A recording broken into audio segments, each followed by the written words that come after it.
So you're ambitious, you got big dreams, you want to be successful, and ultimately you want to live the life you've always imagined. But there's a problem. You're lazy, exactly what you should be doing, yet you don't do it, leading to feelings of guilt because deep down you know you're capable of more. This guilt builds up over days, weeks, months until it turns into acceptance. And then the new year arrives, and with it the same goals from last year. You start off strong, fueled by motivation and a bit of delusion.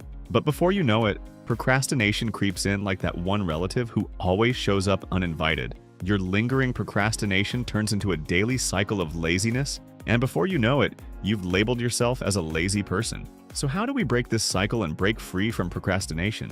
Well, there are many videos on the internet, but majority of them only address the symptoms, like deleting social media or removing distractions. While these may help in the short term, they fail to address the real issue, the root cause behind procrastination, which can be summed up in one word: inertia in physics. Inertia is the tendency for objects at rest to stay at rest, and objects in motion to stay in motion unless acted upon by an external force. This also happens to be Newton's first law of motion, and it applies just as much to tasks as it does to objects getting started on any task. No matter how small, requires an initial push and some amount of energy to overcome the resting state of inertia. And this precisely is the issue.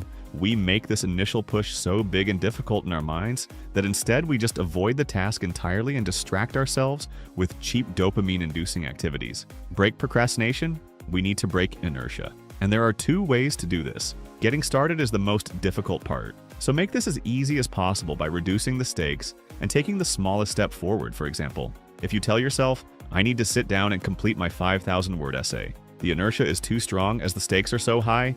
But instead, if you tell yourself, I'm only going to write 50 words, the feeling of inertia is much lower, as now it's pretty easy to get started without needing to rely on willpower or discipline. Another popular technique is the 2-minute rule. If you don't feel like doing the work, just tell yourself you'll do it for 2 minutes and then stop, should you want to. For example, you don't feel like cleaning your room. Put on a song, clean your room, and stop when the music stops. The best part is usually you'll continue longer than 2 minutes, or you'll end up writing more than 50 words. And this is because objects in motion stay in motion, meaning once we get started, we start gaining momentum. And this momentum keeps us going for longer. Initially, it's like pushing a ball uphill, but once we pass the point of inertia, it's downhill from there. And that's why it's important that the initial push is small and easy. In other words, reduce the stakes and start with just 2 minutes. You can apply these two methods to any area of your life to overcome procrastination, whether that's getting to the gym, working on your side hustle, maintaining your relationships, or pretty much anything you can think of. As Martin Luther King